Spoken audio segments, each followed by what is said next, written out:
Assalamualaikum warahmatullahi wabarakatuh. Kami dari kelompok 11 dengan materi menyimak.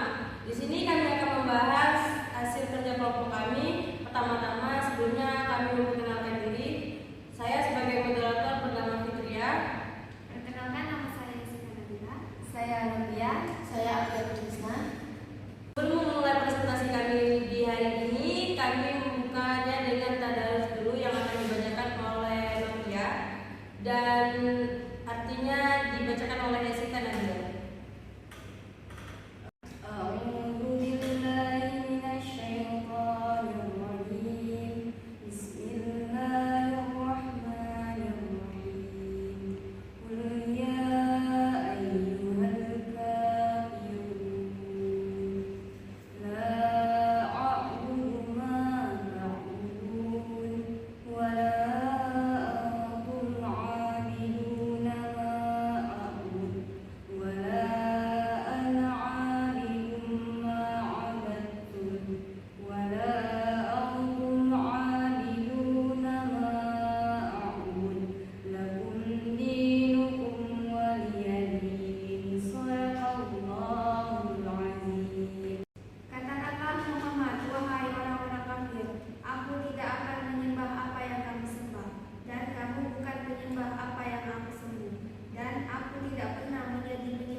Menjadi penyembah apa yang aku sembah.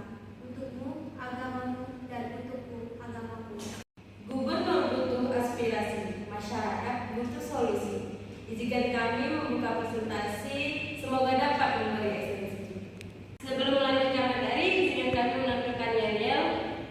Teman-teman, siap! Mana semangatmu? Ini semangatku.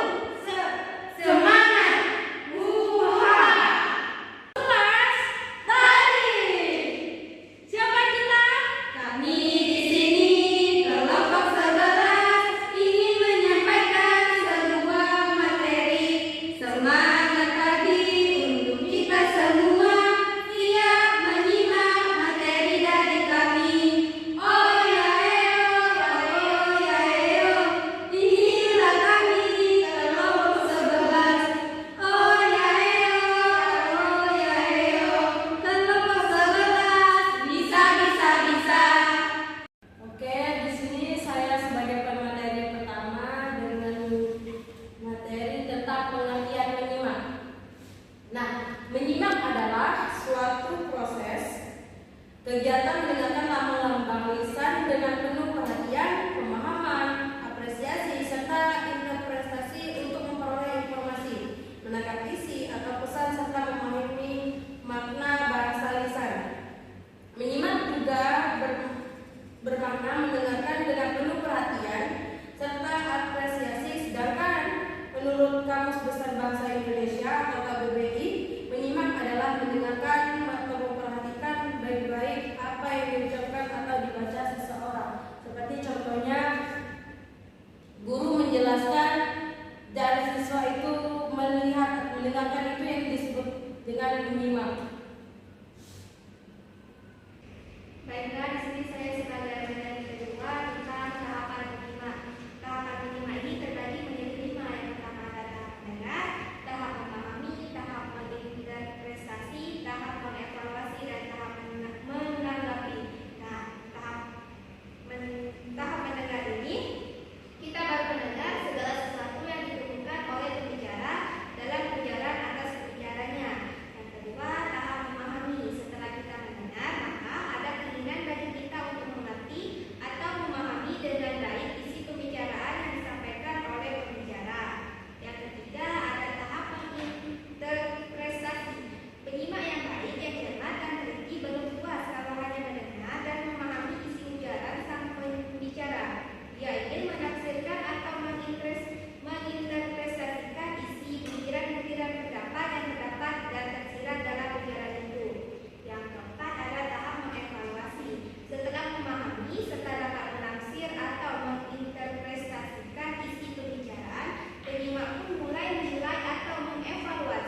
Baiklah, di sini saya sebagai pemateri ketiga yang akan membahas tentang tujuan menyimak. Nah, tujuan menyimak ini merupakan kegiatan berbahasa yang sering kita lakukan dalam kehidupan sehari-hari. Nah, di mana tujuan menyimak ini memiliki beberapa poin. Yang pertama, menyimak untuk belajar. Yang kedua, menyimak untuk memperoleh keindahan audial.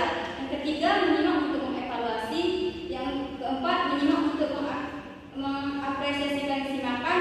Dan yang kelima itu menyimak untuk meyakinkan. Nah, yang pertama itu menyimak untuk belajar, di mana menyimak dengan tujuan utama agar dapat memperoleh pengetahuan dari bahan pelajaran ya sang pembicara. Yang kedua ini menyimak untuk memperoleh keindahan audial.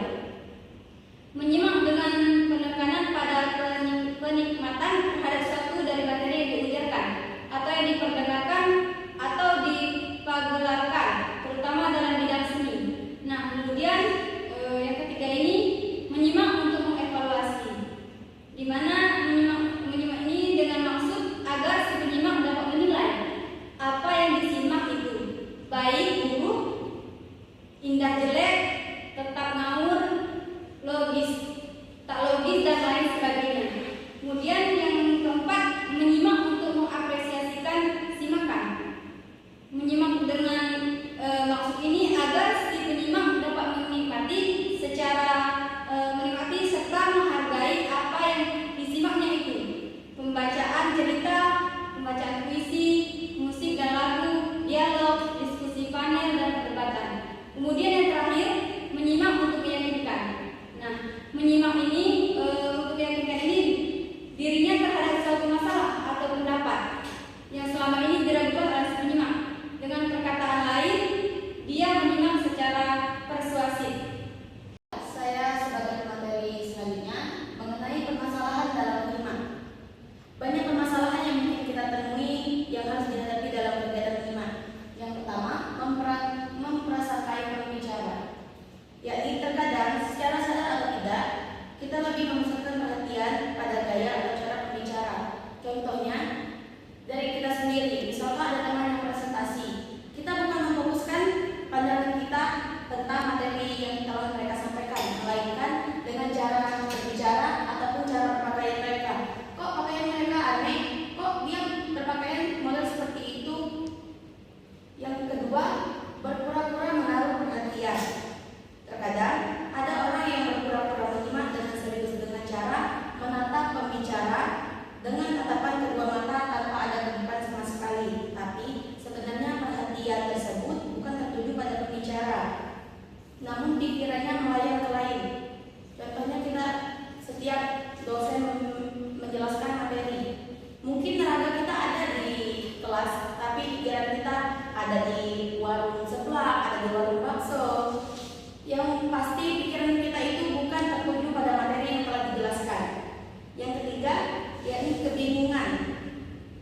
Kita hidup dikelilingi oleh aneka kebingungan. Orang yang duduk di sebelah kita selalu batu-batu atau garuk-garuk kepala. Suara di luar dan di dalam ruangan dapat mengganggu konsentrasi kita. Jadi, di dalam kelas kita memiliki banyak gangguan sehingga kita dapat merasakan kebingungan. Kita tidak mengerti apa yang telah disampaikan oleh pemateri yang telah menyampaikan. Dan yang terakhir, bereaksi secara emosional. Emosi kita mempengaruhi keefektifan menyimak. Kata-kata, gaya, atau penampilan berbicara dapat saja mengundang emosi sehingga kita tidak dapat menyimak secara rasional. Baiklah, sampai sini saja materi dari kami. Sebelum menutup presentasi di hari ini, izinkan kami menyampaikan satu. Ternak-ternak si ikan teri diternak di dalam kolam. Karena telah sampai di penghujung materi, kami akhiri dengan salam.